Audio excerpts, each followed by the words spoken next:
안녕하세요. 평택에 살고 있는 구독자입니다. 바로 제 이야기를 한번 풀어볼까 해요. 대학교 졸업 후 바로 남편을 만났고, 이른 나이지만 임신을 하게 되었어요.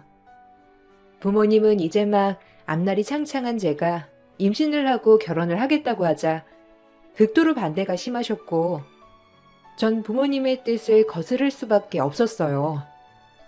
제가 어떻게 해서든지 결혼을 하겠다고 하자 부모님은 절 안 볼 생각까지 하시며 마음대로 하라고 화를 내셨고, 그때 당시 철도 없고 어린 나이 사랑이 뭔지 부모님 집에서 나와 제 멋대로 남편과 살림을 합쳤답니다.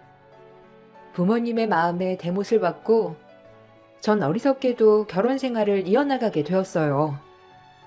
하지만 시어머니 또한 이제 막 대학을 졸업한 별 볼 일 없는 며느리를 좋아할 리가 없었고, 그저 저를 본인 아들 신세 망친 며느리라고만 생각하셨어요. 전 그렇게 힘든 시집살이를 시작하게 되었답니다. 아무래도 부모님 마음에 대못을 받고 벌을 받은 셈이죠. 네가 우리 아들 꼬셔서 집에 들어앉아? 우리 아들이 얼마나 앞날이 창창한데 아들을 꼬여내서 시집을 와? 손뼉도 마주쳐야 소리가 난다고. 왜 저한테만 그러세요? 희성 씨랑 저랑 같은 마음으로 살고 있는 건데 너무하세요 정말. 자기야, 그냥 이럴 땐 죄송하다고 해. 뭘 그렇게 말대꾸를 해. 가뜩이나 엄마 화나 있는데. 그러니까 그냥 아무 말도 마. 이게 어디서 말대답이야? 너네 부모가 널 그렇게 가르치던?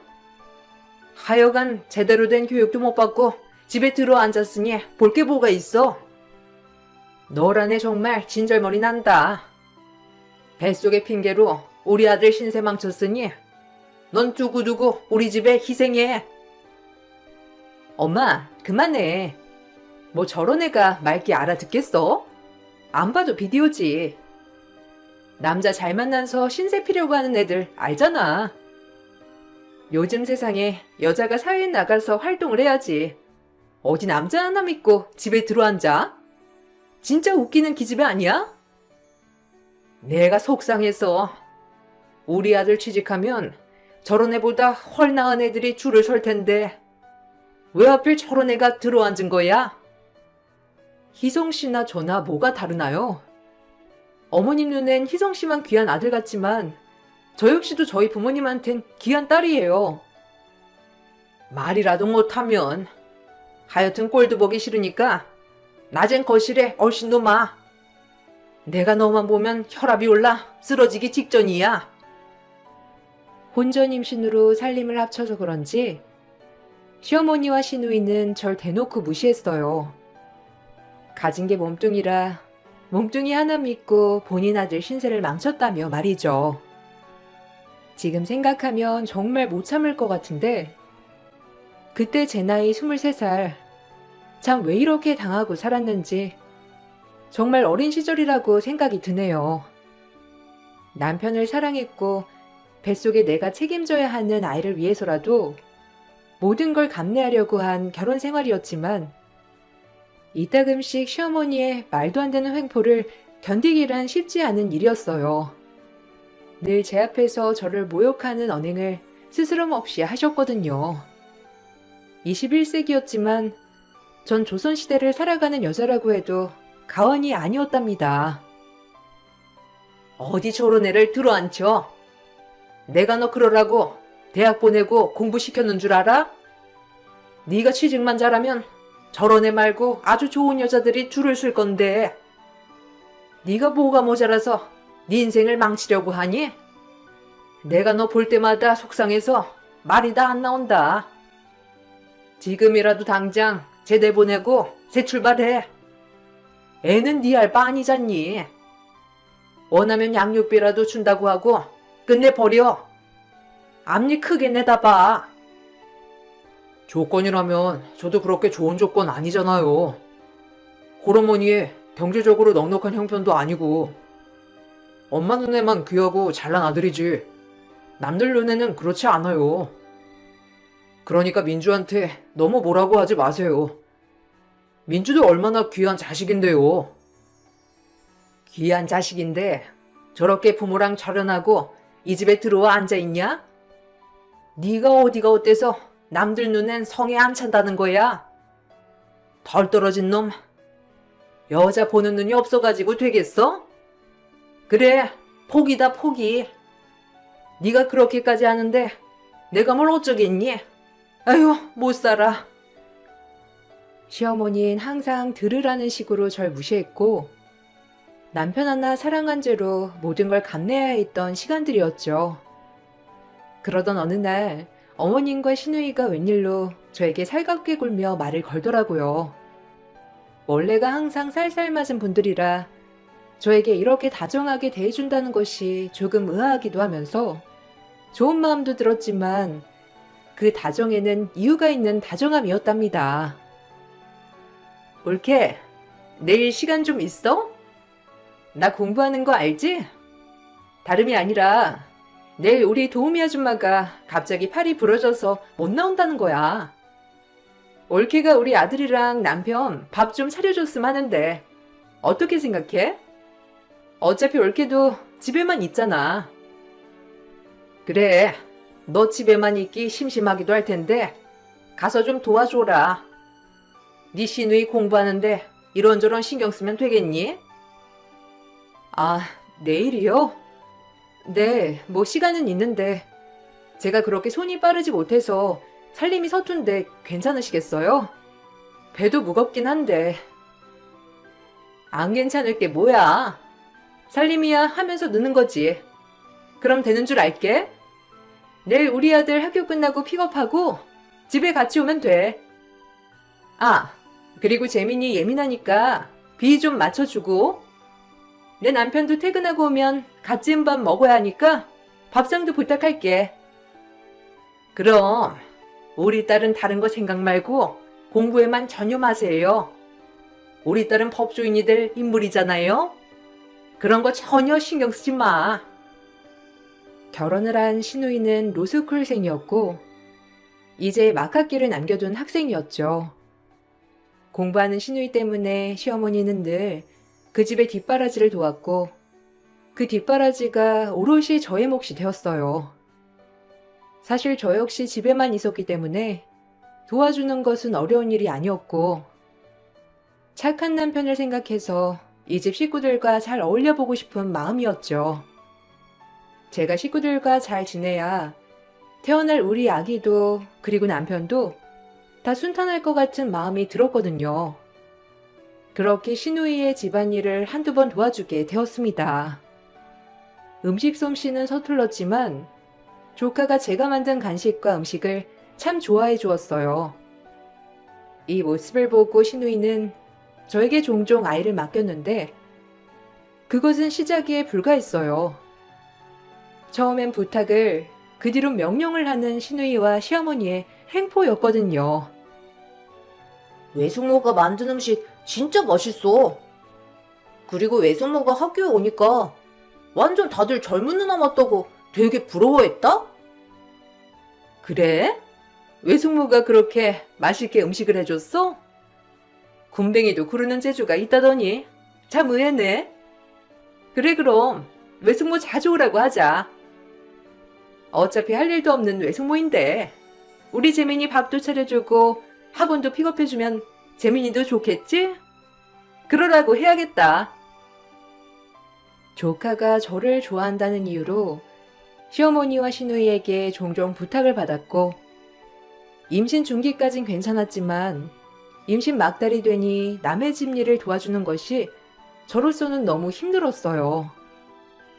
하지만 힘든 티를 낼 때마다 시어머니와 시누이는 저에게 핀잔을 주며 항상 화를 내었고 착하던 남편도 역시나 남의 편이었는지 처음엔 저를 안쓰러워하더니 점점 시누이와 시어머니 편을 들며 제가 시누이 집안일을 도와주기를 바랬어요. 어디 하나 마음 붙일 곳이 없는 참 서러운 날들이었어요. 재민이가 네가 만든 음식이 그렇게 맛있다고 하는데 너 그냥 좀 가서 도와줘라. 가족 좋다는 게 뭐니? 네 시누이 시험도 봐야 하고 여간 바쁜 게 아니잖아. 그게 보통 시험이니?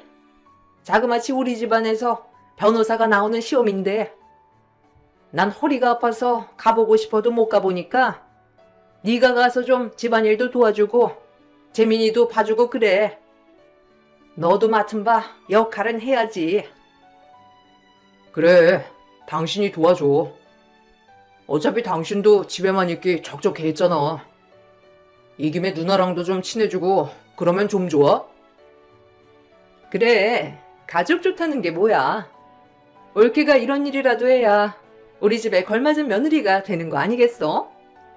내가 변호사 되면 입싹 씻을 일도 없고 내가 올케 고생하는 거 누구보다도 다 알고 마음 써줄 거니까 부탁 좀 할게.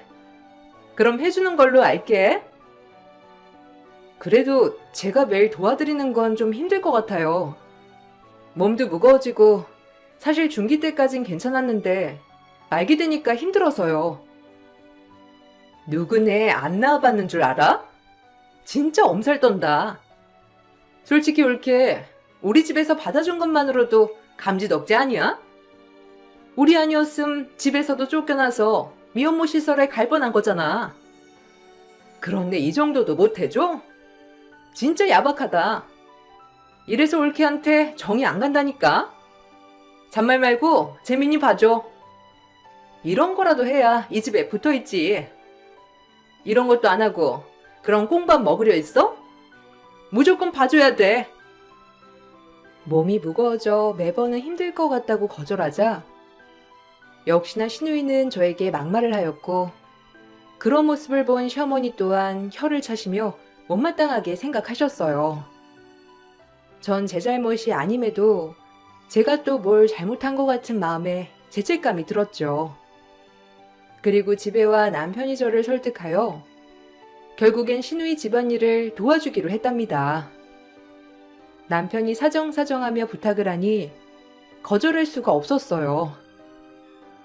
이게 누나랑 친해지는 기회잖아.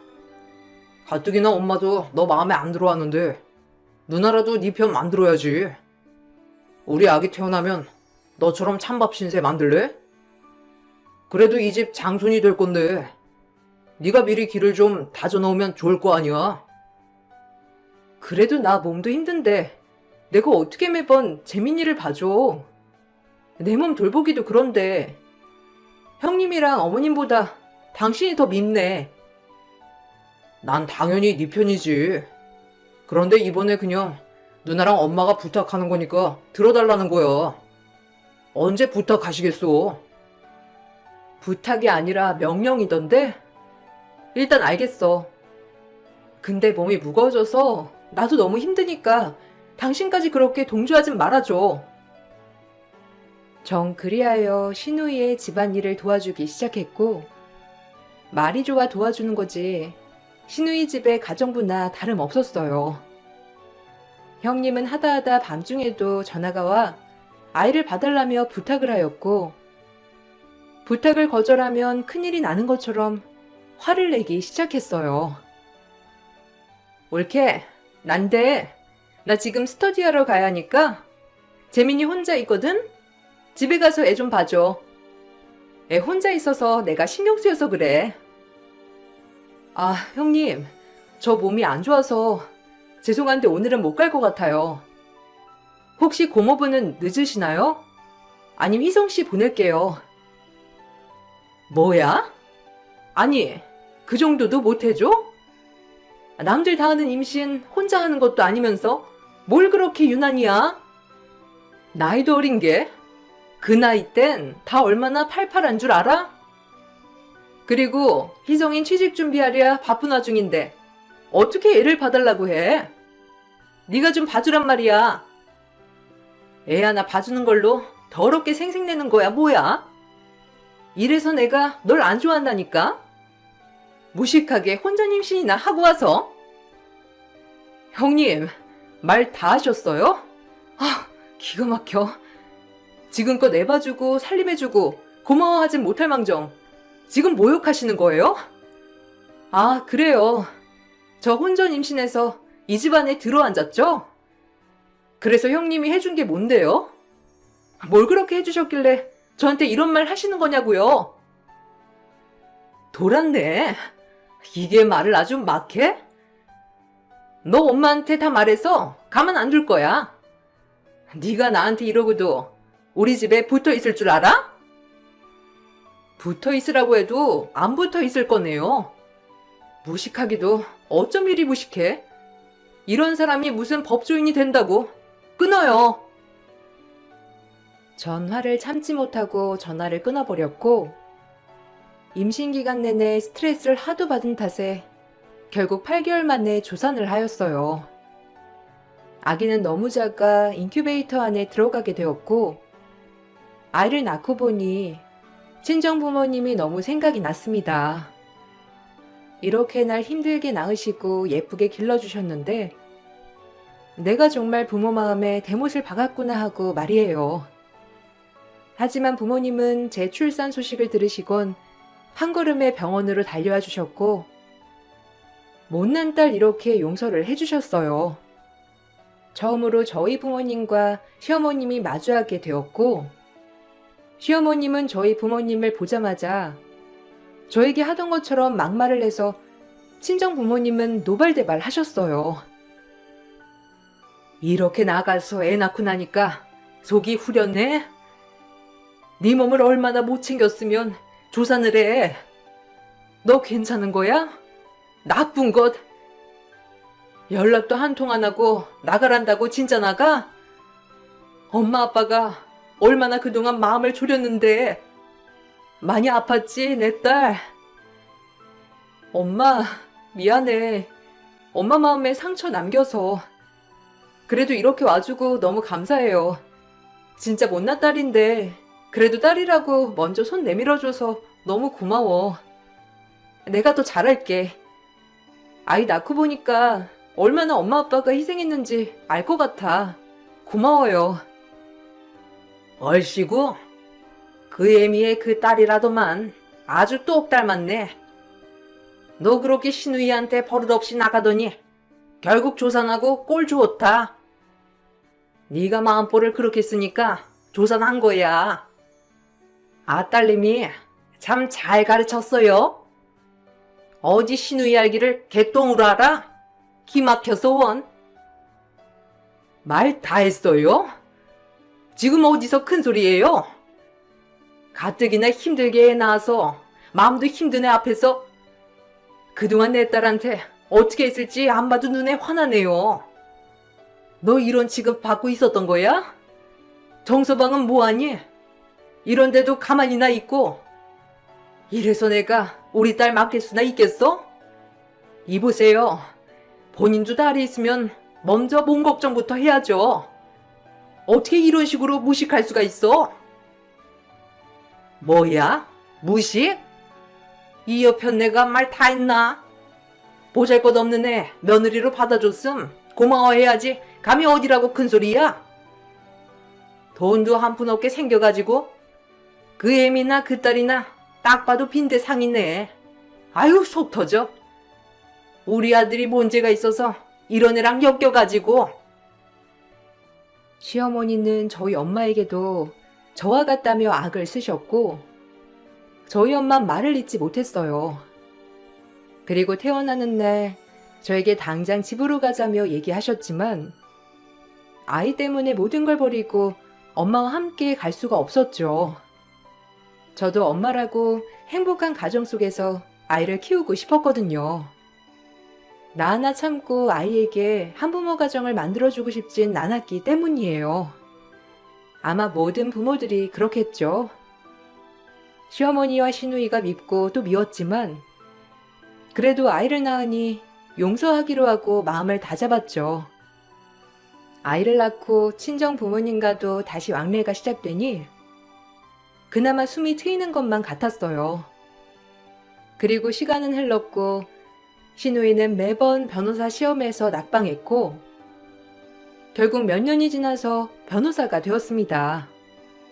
시누이가 변호사가 될 동안 전 아이를 키워냈고 저 역시도 친정 부모님이 학업을 계속했으면 좋겠다는 마음을 내비치셔서 정말 감사하게도 친정 부모님의 도움으로 아이를 키우며 공부를 할 수 있었어요. 그렇게 저도 제 인생을 찾아 나가고 있던 그때 시어머님은 저에게 또 시누이가 해야 할 일을 저에게 부탁하셨습니다. 예, 이제 애도 어린이집 다니고 너도 좀 여유로울 텐데 네 시누이 좀 도와줘라. 아무래도 수습 변호사인데 할 일이 얼마나 많겠니?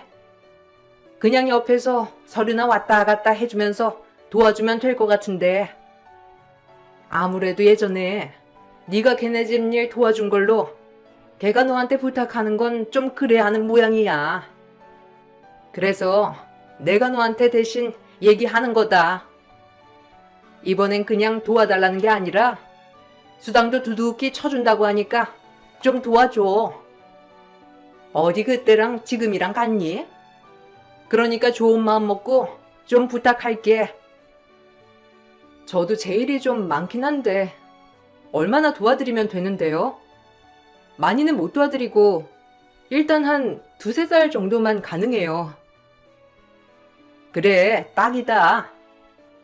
걔 수습 기간이 2~3달이라고 했던 것 같은데 어쨌든 하는 거지? 네 시누이도 아주 좋아할 거야. 시누이의 집안일을 도와줬을 때 시누이와 얼굴을 붉힌 적이 한두 번이 아니었기 때문에 시누이가 저에게 부탁을 하고 싶어도 하지 못한다고 하더라고요. 그러면서 저에게 시누이가 일하는 서류의 심부름을 좀 도와달라고 시어머니가 대신 부탁을 하신 거죠. 저 역시 그 일이 있고 나서 몇 년이 흘렀지만 아직도 시누이와 껄끄러운 관계였기 때문에 이번 일을 계기로 좀 애도 있으니 풀어야겠다고 생각했어요. 썩 내키진 않았지만 가정의 평화를 위해서 시어머니의 부탁을 수락했습니다. 그리고 시누이가 부탁한 서류들을 이리저리 다니면서 심부름을 하게 되었어요. 엄청 어렵고 힘든 일은 아니었지만 3개월 동안 시누이를 도와 이곳저곳 다니면서 서류를 떼고 전 그 서류를 여기저기 전달하며 발로 많이 뛰었답니다. 돈이 목적은 아니었지만 내가 수락한 일이니 정말 잘 도와주고 싶은 마음뿐이었어요. 약속한 3개월이 끝나는 날 시어머니는 시누이와 밥을 먹겠다고 시누이가 일하는 로펌에 들렸고 저 역시 시누이를 마지막으로 도와주는 날이었거든요. 그날 시어머니와 시누이는 또다시 저를 기만하고 말았죠. 예전엔 어리고 아무것도 몰라서 참았다면 지금은 도저히 이해를 할 수 없었어요. 이제 얘 수습도 끝났겠다. 네 할 일은 끝났으니까 내일부터는 네 신우 안 도와줘도 된다. 밥순이는 역시 집에서 밥을 해야지. 네? 아무리 2~3개월이라고 하셨으니 뭐 끝난 건 알겠는데 뒤에 말이 거슬리네요. 밥순이라니. 그리고 이번엔 제가 직접 발로 뛰고 열심히 도와드린 거니 수당 챙겨주신다고 하셨잖아요. 약속한 수당은 주셔야죠. 가족끼리 돈거래는 확실해야 해요. 참나. 그럼 그렇지. 네가 좋은 마음 먹고 해줄 리가 없지. 자이했다 여기. 할 줄 아는 것도 없는 네 주제에 꽤 짭짤하지? 수습 변호사인 신우가 할 일이 많다며 서류 심부름을 도와달란 시어머니. 딱 3달 뒤 저에게 수당 30만 원 주며 하시는 말씀이 제 주제에 짭짤할 돈이라고 하셨죠. 순간 너무 황당하고 또다시 저를 기만했다는 사실에 화가 난 그 순간이었어요. 장난해요 지금? 누굴 그지로 하나? 내가 돈 때문에 이런 걸로 보여요? 인간들이 양심이 있어야지. 돈이 아니라 먼저 고맙고 그동안 애써줘서 힘들었겠다고 말을 해야 도리인 거지. 내 주제에 짭짤할 돈 30만 원? 이번 일 이대로 못 넘어가요. 네가 그대로 안 넘어가면 어쩔 건데. 네가 내 딸 아니었으면 이런 데나 와봤겠어? 로펌 구경했으면 고맙다고나 해야지. 그러게나 말이야. 올케가 이런 데나 와보겠어, 어디? 주제 파악하고 이제 돌아가. 애 봐야지. 올케는 집순이가 딱이야.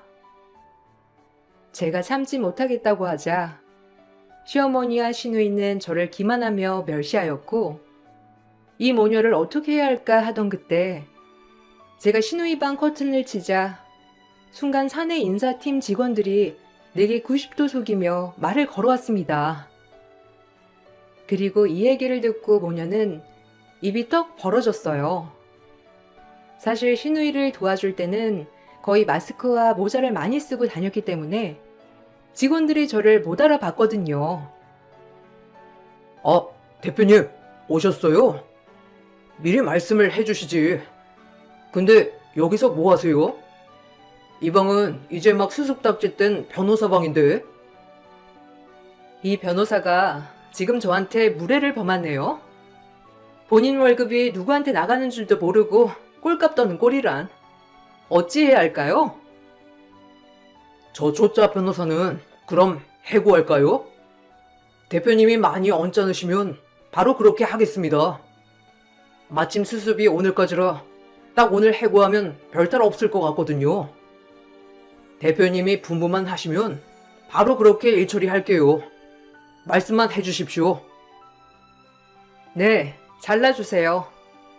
아무리 수습이라지만 인성이 덜 된 사람 우리 로펌에서 일하게 할 수는 없죠. 당장 해고 처리해줘요. 해고라니? 무슨 소리야? 아니 그리고 올케 인성이 덜 되다니? 지금 뭐 잘못 먹었어? 어떻게 된 거야 이게? 저와 인사팀 직원이 하는 말을 번갈아 듣던 시누이와 시어머니는 이게 무슨 일이냐며 저에게 물었고 전 그간 있었던 일을 설명하였어요. 제가 하는 말을 모두 다 들은 시누이와 시어머니는 바로 태도가 돌변하며 저에게 사과를 하며 눈치를 살폈죠. 그리고 시어머니는 아차했는지 제가 살면서 볼 수 없던 표정을 지으며 역겹게도 갑자기 상냥한 태도로 돌변하였어요. 대표라니? 여기 대표님은 김성식 대표님이신데 어떻게 네가 대표라는 거야? 저 직원이 약이라도 먹은 거야? 김성식 대표님이 저희 아빠거든. 오랫동안 로펌을 운영한 아빠의 꿈이 저를 변호사 만드는 거였고 대학교 졸업하자마자 임신하고 집에 나왔으니 아빠가 날 안 볼 만도 하지. 근데 출산을 기점으로 부모님이랑 화해하면서 다시 공부 시작했거든? 애기 보랴 공부하랴 힘든 여정이었지만 그래도 부모님 생각하면서 버텼지. 당당히 변호사 시험 합격했고 나중에 당신들한테 나 이런 사람이다. 우리 앞으로 잘해보자라고 밝히려고 했는데 어쩌다 보니 이렇게 밝히게 되었네. 그리고 아빠 건강이 급격히 안 좋아지면서 이 로펌 임시 대표직을 하고 있는데 이 얘기를 내가 안 했지? 당신들 식대로 얘기하면 별 볼 일 없는 당신 아들이 나 같은 여자 넘볼 수나 있겠어?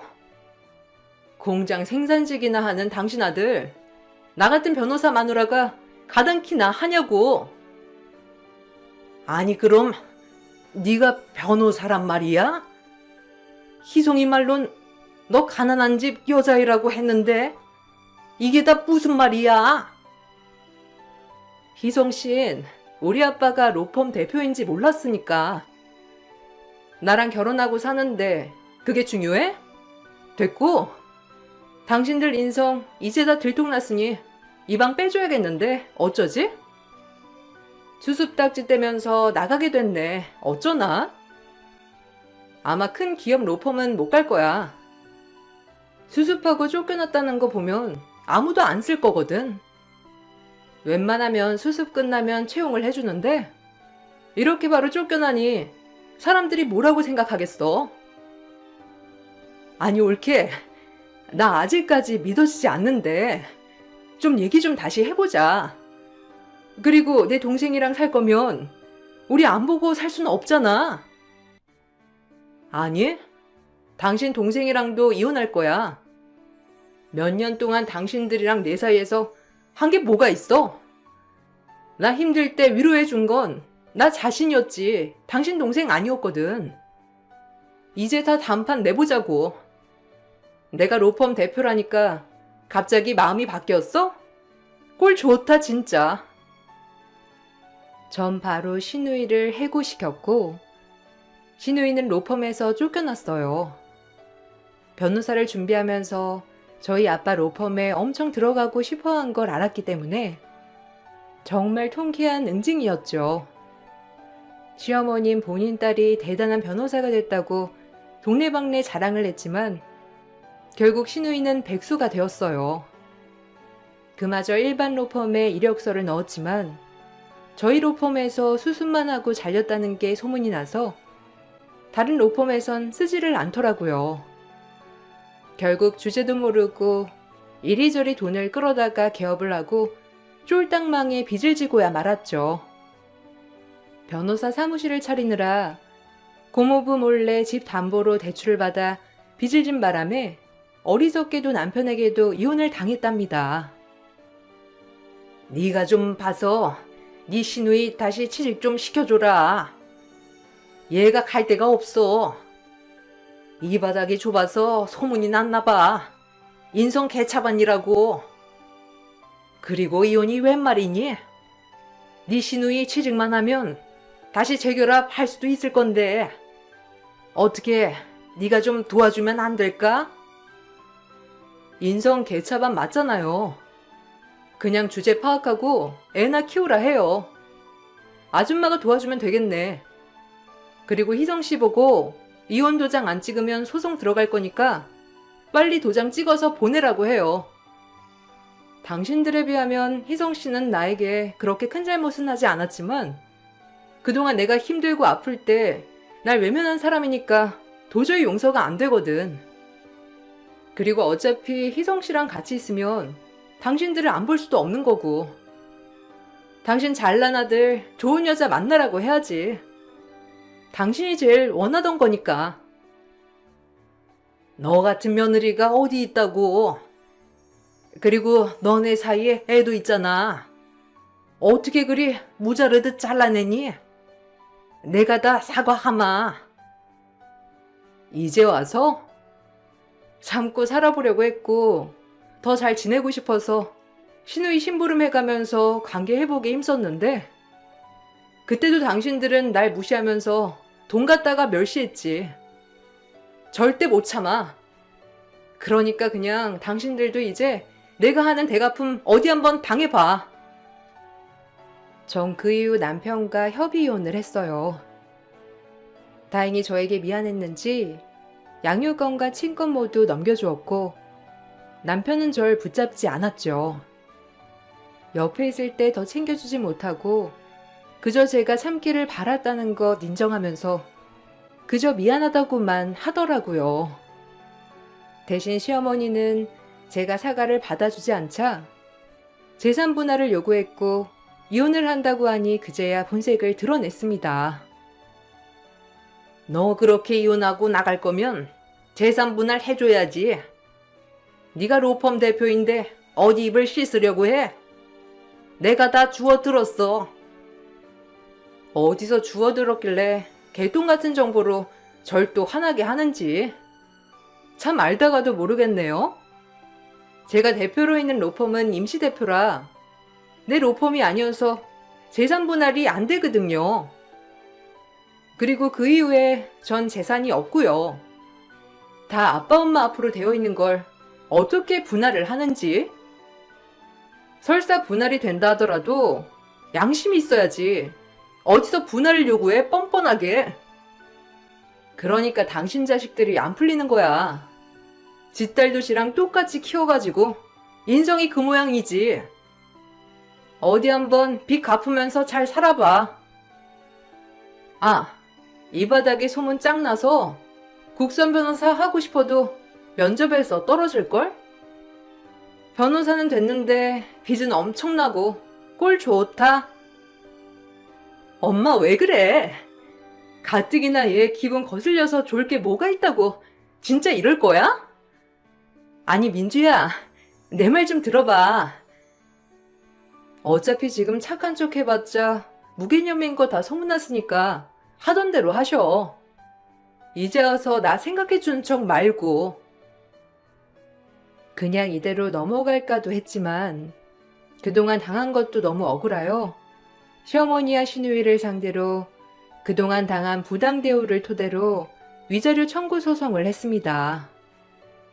다행히도 이 집에서 말도 안 되게 시집살이를 겪은 저였고 제 핸드폰에 자동 통화 녹음이 되어 있는 걸 토대로 시어머니와 시누이가 저에게 전화를 할 때마다 막말을 했던 것도 제출하였죠. 시어머니가 날뛰는 꼴이 우스웠어요. 우리 집 뒤통수를 이렇게 쳐? 네가 이를 갈았구나. 얼마나 우리가 우스웠어? 네 아빠 로펌 대표인 거 속이고 시집와서 아무것도 모른 척 연기를 하고 있다니? 이 무서운 것. 너네가 평생 잘 되나 두고 보자. 감히 우리에게 물을 먹여? 로펌 대표 딸이면 잘해줘도 되고 아무것도 없는 딸이면 막 해도 되고 당신이 뿌린 씨앗 당신이 거둔 거야. 진정해. 그리고 위자료 줘야 하니 당신 건물 청소 일이라도 해야겠어. 아, 우리 로펌 건물 청소일도 있는데 어디 입김 좀 넣어줘? 그 정도는 할 수 있지. 뭐야? 네가 감히 날 능멸해?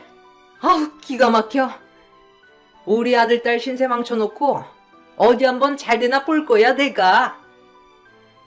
나야말로 평생 이제 어떻게 망해가나 지켜볼 거니까 각오해. 인생 그렇게 살면 안 된다는 거 늙음하게 많이 배웠지? 위자료 금액이 많지는 않았지만 그래도 전 위자료를 받을 수 있었어요. 저에게 재산 분할을 신청하다 역으로 위자료를 주게 된 거예요. 재산 분할에서는 정작 제 재산은 아무것도 없었고 아빠한테 받은 로펌조차도 임시대표였기 때문에 분할은 되지 않았어요. 결국 본인 욕심 때문에 아들과 딸 모두 이혼남을 만든 것이죠. 딸은 본인 욕심도 있겠네요. 그리고 전 이혼 후 제가 일한 돈으로 조그마한 전세 아파트를 구매했고 그곳에서 아들과 둘이 살고 있답니다. 변호사가 되고 나서 바빠지긴 했지만 밖에 나가 일도 하면서 자존감이 많이 올라갔어요. 20대 초반 그 어리석은 저와는 정말 다른 제가 되었죠. 철없을 때 사랑만을 보고 시작한 결혼이었지만 결론적으로 부모님 말씀이 참 맞았네요. 그래도 후회하진 않는 게 그때의 제가 있었기에 지금의 제가 있고 이렇게 예쁜 아들도 얻었으니까요. 지금은 대표직을 내려놓고 변호사 일만 하고 있습니다. 아직 로펌을 이끌어갈 깜냥은 아닌 것 같아 아빠를 수족처럼 따르던 이사님이 대신 경영을 해주고 계세요. 물론 아빠조차도 동의하셨고요. 변호사 일을 하면서 저처럼 말도 안 되는 일을 겪은 의뢰인 얘기를 들을 때마다 그때의 일이 떠오르곤 하지만 그래도 많이 치유가 됐는지 지금은 매우 행복한 삶이라고 생각을 한답니다. 이 글을 쓰면서 문득 드는 생각은 부모님께 잘해야겠다고 또 한 번 다짐해 보아요. 철없고 무지한 딸 받아주는 게 쉽지 않았을 텐데 이렇게 훌륭하게 키워주셔서 감사하다는 말도 꼭 전해드리고 싶습니다. 여러분, 어른들 말 틀린 거 하나 없더라고요. 혹시라도 저처럼 이런 상황에 놓여 계신다면 현명하게 행동하시길 바랄게요. 그럼 이만 글을 마치겠습니다. 감사합니다.